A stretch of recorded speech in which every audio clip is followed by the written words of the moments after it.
अस्सलाम वालेकुम दोस्तों। आज का हमारा वीडियो काफ़ी अहम होने वाला है क्योंकि आज के वीडियो में मैं जानना चाहता हूं आपकी राय क्या है, हमारे व्यूवर्स की राय क्या है, मालेगांव के आवाम की राय क्या है, जितने भी लोग दुनिया में जहां से भी मुझे देख रहे हैं उनकी राय क्या है कि किस पार्टी को वोट देना चाहिए, कौन सी पार्टी है जो काम करेगी, कौन सी पार्टी है जो कभी किसी पर जुल्म नहीं करेगी। तो इस बारे में हमारी ये वीडियो है और मैं इस वीडियो के ज़रिए आपको बताना चाहूँगा, आपसे राय लेना चाहूँगा कि अगर मैं वोट देना चाहूँ तो मैं किसे वोट दूँ। बहुत ही ज़रूरी सवाल है। आज से 2 दिन बाद 20 तारीख को मालेगांव का इलेक्शन है। इलेक्शन करीब आता जा रहा है। मैंने काफ़ी तरह का सच आप लोगों के सामने रखा है। अब मैं आप लोगों की राय जानना चाहता हूं। अब मेरा सवाल आप लोगों से है, हमारे वीडियो देखने वालों से है कि मैं किसको वोट दूं या मालेगांव की आवाम किसे वोट दे। अपनी राय कमेंट में ज़रूर बताएं कि किसको वोट देना चाहिए और क्यों वोट देना चाहिए। वजह के साथ आपको बताना है कि मालेगांव कि आवाम किसको वोट दे, किस पार्टी को सपोर्ट करे और किसे चुन कर लाए। एक तरफ मुफ्ती मोहम्मद इस्माइल साहब की पार्टी है मजलिस इत्तेहादुल मुस्लिमीन, दूसरी तरफ शेख आसिफ साहब की पार्टी है, रिक्शा लेकर के वो खड़े हुए हैं। तीसरी तरफ एजाज बेग की पार्टी है जो कि पंजे का निशान लेकर खड़े हुए हैं कांग्रेस पार्टी की तरफ से। तीसरी तरफ समाजवादी पार्टी है जो कि साइकिल लेकर खड़ी हुई है और एक साहब जो है बॉल बैट लेकर के खड़े हुए हैं। और इसके अलावा एक पार्टी है बीजेपी की जिसके लिए पुल के उस पार के तमाम हमारे हिंदू भाई लोग मुत्तहिद होकर वोट दे रहे हैं।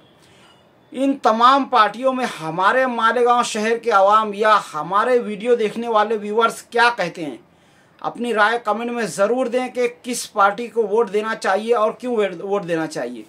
जाहिर है अब की बार मालेगांव की आवाम समझदारी का सबूत देगी और बता देगी हर एक सियासी रहनुमा को कि उनकी औकात क्या है और कौन सी पार्टी है जिस पर हम भरोसा करते हैं, कौन सी पार्टी है जो काम करेगी। ज़रूर इस बारे में कमेंट करें और अपनी राय दें। मालेगांव शहर का मुस्तकबिल अब हो चुका है हमारे मालेगांव की आवाम के हाथों। जाहिर है 200-500 को पैसे लेने की बजाय आप सिर्फ़ और सिर्फ उसी पार्टी को वोट दें जिनके ताल्लुक से आपको लगता है कि ये हमारे मालेगांव शहर में कुछ बदलाव करेगा।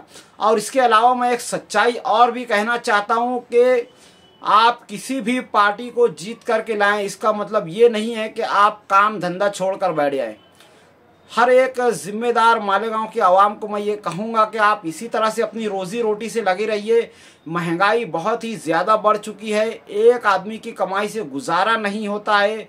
तो आप ज़रा सा भी इलेक्शन के चक्कर में अपने काम का नागा ना करें। जाहिर है कि अपना ख़र्चा हमें ही पुराना होता है और महंगाई के इस दौर में किसी भी दिन आराम करना हमारे लिए सही नहीं होगा।